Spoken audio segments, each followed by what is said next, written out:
Hey folks, I'm the Lon Chaney Reviewer and welcome to Silent Film Saturday, episode number 38. Today I'm going to review the 1921 Douglas Fairbanks film, The Three Musketeers. First, let's take a look at this package. This is the Kino edition from almost 10 years ago. This DVD does not have any bonus features. It has the original 1921's re-recording of the 1921 score, and the print looks pretty decent. I'm going to read you a quote that this package says. When Alexandre Dumas sat down at his desk, wrote Life magazine critic Robert E. Sherwood, he doubtless had one object in view: to provide a suitable story for Douglas Fairbanks to act in the movies. It's a pretty high compliment, but is it one of Fairbanks' best? No. Basically, you have the king and queen of France, and they're not in the best relationship. She kind of has a thing for the Duke of Buckingham, and there's corruption going on. Cardinal Richelieu wants to take, it looks like he wants to take, control of everything, and things happen. Then you also have D'Artagnan, played by Douglas Fairbanks, who wants to become a musketeer and moves on as a young man, and he meets the musketeers, Athos, Porthos, and Aramis.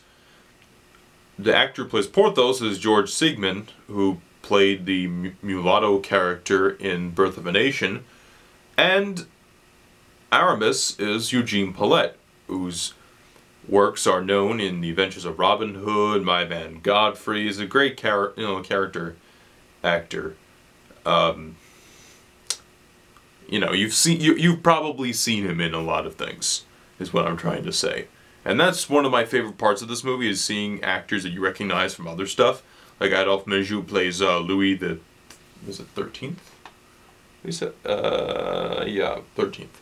Sorry, had to fact check. And he's, Woman of Paris.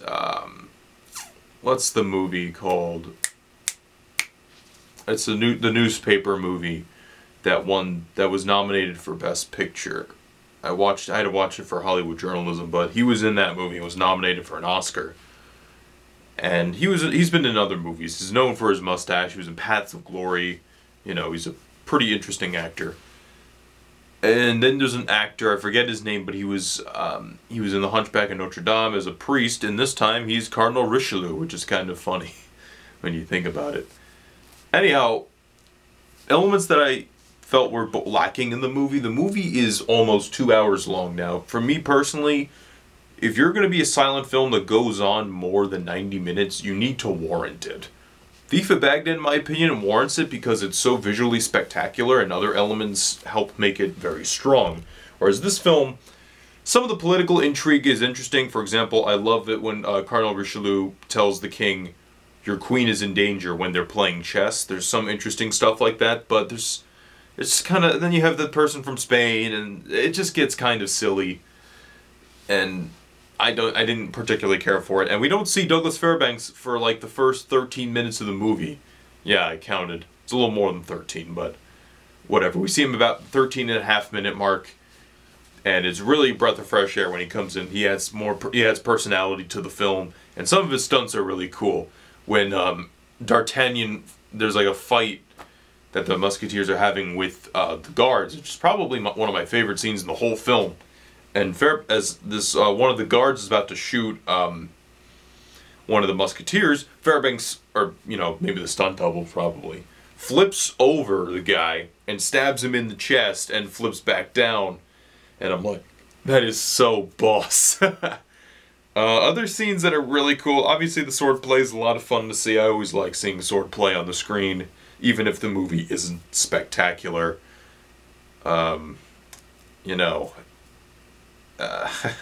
Another great scene is when they're trying to escape and you have Porthos. He's lifting the bridge with his back. That was really cool. There's some fine action scenes where people are dueling, where Fairbanks, the D'Artagnan is fighting against the one of the main guards in the shop, That's an interesting, nice little scene of swordplay. Like I said, a lot of the action scenes is really where this film is entertaining. I recommend it for that purpose. I can't recommend this edition because there are no supplemental features, unfortunately, which really is it stinks. It's just like you put the disc in, it's like play movie, chapter selection, or resume film. Come on, guys. You could put something, like a fake trailer, I don't know. So at the end of the day, this movie is just okay. Also, especially with this film score. The film score is the 1921 score from the film. And that score is just okay. There are some scenes where you hear, you know, Funeral March for a Marionette, and it's just kind of so out of place, it's ridiculous. So this is one of those, I don't like to do it too often, but I would recommend putting on your own music while watching this movie. So that's my review of The Three Musketeers. It's okay, but I wouldn't recommend it as your first Fairbanks adventure. Next week, I'm going to be talking about another D'Artagnan Fairbanks vehicle, the Iron Mask. See you next week.